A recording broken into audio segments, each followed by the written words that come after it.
Hi, welcome back to Joe Blogs. In today's episode, I want to talk to you about what's happening in the Russian economy and specifically to talk about the Russian ruble, because over the past couple of months, I have had a lot of messages from people saying the Russian ruble is now one of the best performing currencies in the world. It's doing fantastically well in 2025, which means that Russia is also doing fantastically well because you told us that the currency is linked to what's happening in the economy. And so stop making videos saying that Russia isn't performing well because it's now doing fantastic. So I wanted to pick up exactly what is going on with the ruble and address all of these comments because I'm not looking to shy away from the fact if the ruble is one of the best performing currencies in the world, does that actually mean that Russia has turned the corner and its economy is now booming? Well, I don't really think so, because what's going on with the ruble isn't like what happens with most currencies. As we've talked about before, the strength of a country's currency, generally speaking, is directly linked to what's happening in the economy. If your economy is booming, if the companies within your country are doing really well and lots of other businesses want to trade with them, there will be demand for all of their products and services. Therefore, people generally will have to use your currency. They will need to convert their currency into your currency to do business with all of those companies. That increases the demand for your currency and therefore the value goes up. So you have a strong currency when you have a strong economy. And the reverse is also true, because if your economy isn't doing very well, if nobody wants to trade with you, nobody wants to buy your currency, therefore demand will fall for your currency, so will the value, and vice versa in terms of everything that you're importing. You'll have to pay more for it because the value of your currency is deteriorating. And we've talked a lot about many countries that have seen the value of their currency falling. So in terms of applying that logic to what's going on in Russia right now, this chart shows the movement in the exchange rate between the US dollar and the Russian ruble over the past 6 months. And what this chart shows is that at the end of August 2024, one US dollar was trading for 90 Russian rubles. However, as you can see, in the last 4 months of 24, there was a significant deterioration in the value of the ruble. And by the end of December, one US dollar was trading for 114 rubles. Which means that the value of the ruble fell by more than 26% at the end of last year. However, if you look at what's happened in the first 2 months of 2025, the ruble has staged a remarkable comeback, and it's improved in value from 114 against the US dollar to the current level of around 87. And if we widen the scale of the chart to show the last 12 months, you can see that the current value of the ruble is one of the strongest levels that it's been trading at any time in the last year. Now, before we go on any further today, I want to talk to you about today's sponsor, Incogni. Something that drives me absolutely insane is spam marketing, whether it be spam emails or spam text messages, or the very worst of all, spam phone calls, where people phone you up and try to sell you things that you've got absolutely no interest in buying. Now, the reason why you're hit with so much spam these days is because of data brokers. And this is a huge industry now. Data brokers can take your data when you go online and register for a store card or buy something, and then they can sell your data onto hundreds of different databases. And those databases are then used to hit you with all of the spam. Now, the great news is that if you can find out which databases you're on, you can contact them and have your details deleted. But who's got time to be doing that? Well, the answer to that question is Incogni. Once you sign up with them, they will contact the data brokers and ask for your data to be removed. And as well as cutting out all of those unsolicited phone calls and messages, it will also protect you from cybercrime and identity theft. And the fantastic news is that Joe Blogs viewers can get a 60% discount off an annual plan by going to incogni.com/Joe Blogs or clicking the link in the description below. So based on what I said at the start of today's video, that the strength of your currency is generally speaking linked to the strength of your economy, you may surmise that the Russian economy is doing really well at the moment. However, this chart, which shows the 12-month rolling GDP figures, which are reported quarterly for Russia, doesn't really back up that thought process, because it shows that in the first quarter of 2024, the year-on-year movement in GDP was 5.4% growth. However, that fell to 4.1% in the second quarter and fell to 3.1% in the third quarter. Now, the fourth quarter GDP figures haven't been released yet, but when you look at the trend here, it is severely downwards. So that doesn't really support the argument that the Russian economy is doing really well, that it's bounced back. And if we take a look at what's been happening with inflation, you can see that over the past 3 months, inflation has been on the rise again, increasing to 8.9% in November, 9.5% in December, and 9.9% in January. And that's against the target rate of 4% that's been set by the Bank of Russia. And as a result of the fact that inflation has been out of control for the past 18 months, interest rates in Russia are currently running at 21%, which is the highest in Russia's history. So the overall summary of the latest economic data is that there is nothing to support the increase in the value of the ruble. So what is going on? Why has the ruble strengthened so significantly in 2025? When we talk about the currency of major economies, there are two basic assumptions that everybody makes. Firstly, that currency is freely traded. So when you're dealing in transactions with that country, you'll be using their currency to make the payments or receive payments. And also that the exchange rate is floating. It's set by the market dynamics of supply and demand. Now, when we're looking at the Russian ruble at the moment, neither of those two assumptions apply because it isn't being freely traded as a result of the sanctions. Lots of countries have said, firstly, they don't want to do any trade with Russia, but secondly, where they are still doing trade, they don't want to do it in Russian rubles. And a good example of that is China and India. They've now become the two major trading partners for Russia. As a result of the sanctions, they stepped in and decided that the prices being offered by Russia to sell oil and gas and other commodities were very attractive, and so politically speaking they were comfortable doing those trades, but they didn't want to do them in Russian rubles. China has stipulated that it only wants to deal in Chinese yuan because China wants to promote the yuan to be on the global stage to compete with the US dollar, and Russia really didn't have much choice. In the past, maybe 50 years ago, Russia would have stood its ground and said, if you want to buy our oil, you have to pay in Russian rubles.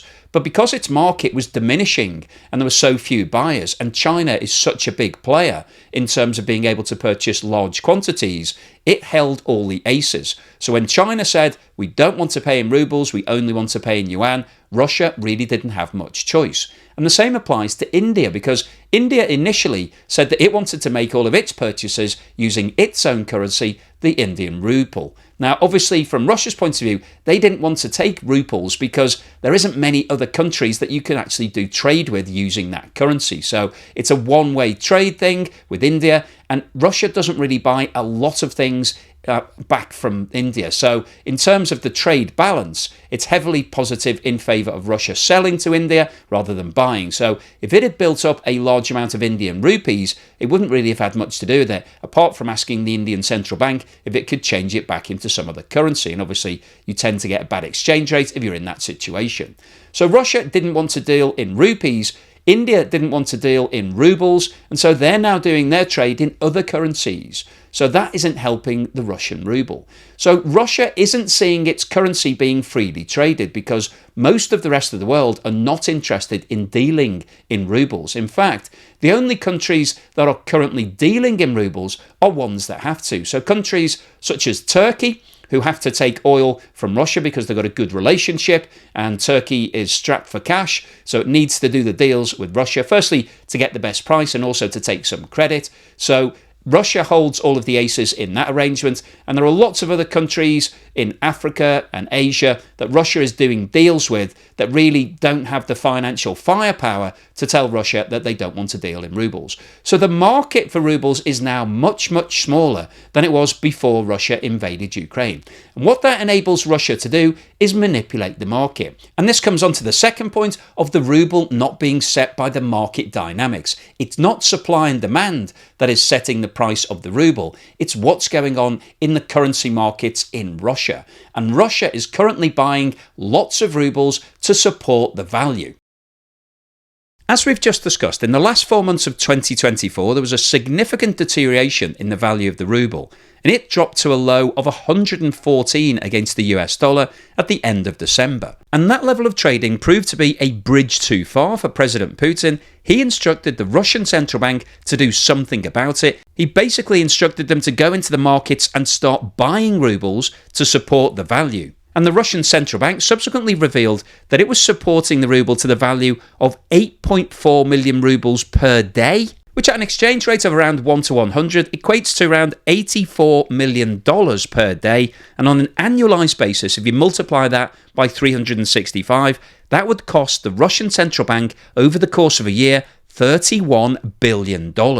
It was subsequently revealed that between December the 6th and January the 14th, the Russian central bank spent just under $1.1 billion supporting the value of the ruble, a further $700 million between January the 15th and February the 7th, and it was planning to spend another $66 million supporting the value between February the 7th and March the 6th. So what we're seeing here is that the rapid improvement in the value of the ruble that's been seen in 2025 isn't because the Russian economy is doing well, or that Russia is now trading with lots more partners, or that there's a lot more demand for the Russian ruble. It's simply because the Russian central bank is stepping in and buying all those rubles to artificially inflate the price.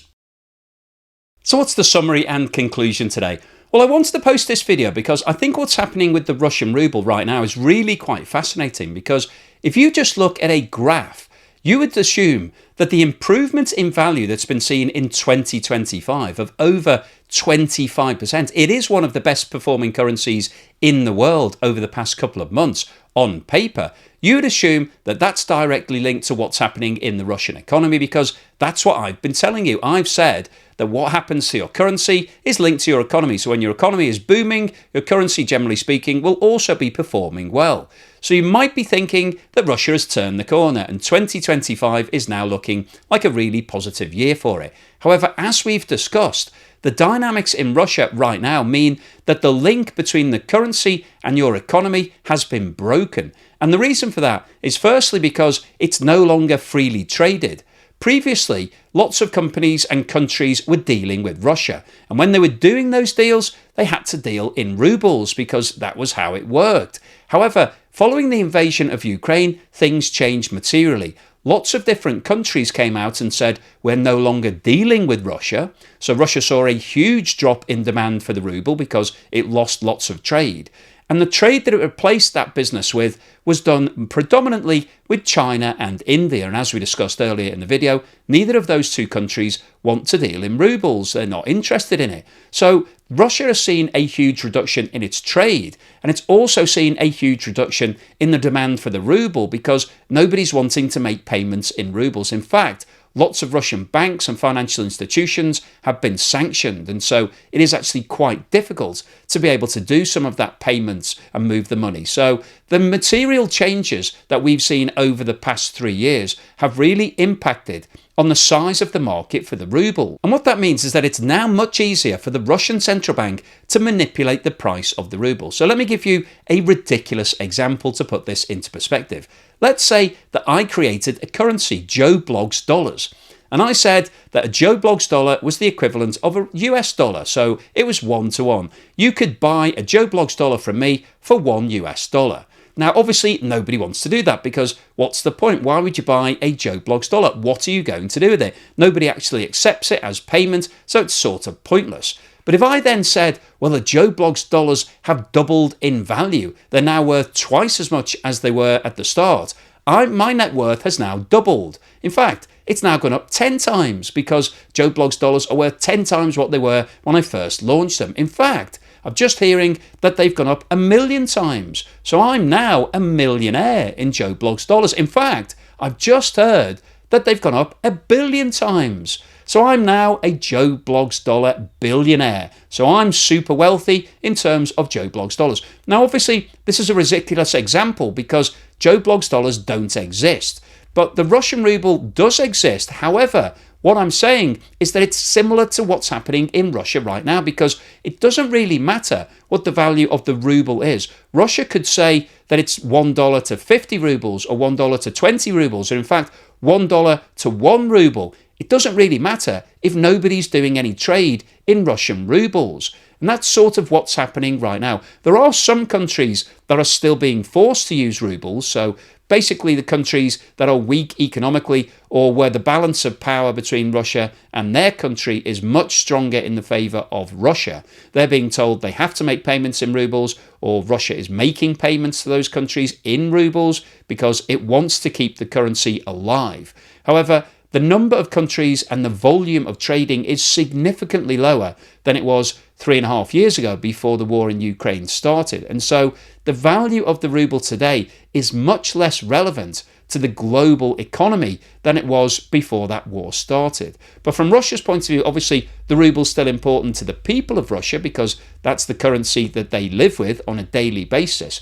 But in terms of the international outlook, it is far less significant than it was 3.5 years ago. So the overall summary of today's video is that we've seen an increase in the value of the ruble over the past couple of months. It's been remarkable. In fact, it's one of the best performing currencies in the world on paper. However, the currency is no longer freely traded. Lots of countries don't deal in rubles anymore. It's a dead currency. And the countries that are trading with Russia are doing significantly less business than they were 3.5 years ago, which is making it much, much easier for the Bank of Russia to manipulate the price, set the price where it wants to. And that's the reason why the Russian ruble has increased in value over the past 2 months, not because the Russian economy is now doing fantastically well. So hopefully you've enjoyed today's video, you found it useful, informative and thought-provoking. I'd just like to say thank you so much to everybody that's supporting the channel. If you've bought me a coffee or sent me a YouTube super thanks or signed up as a Patreon or a YouTube member, thank you so much for that support. Really does mean a lot to me, helps to keep me going. But thanks to everybody else, thanks for watching this video all the way through to the end, and here's something to put a smile on your face.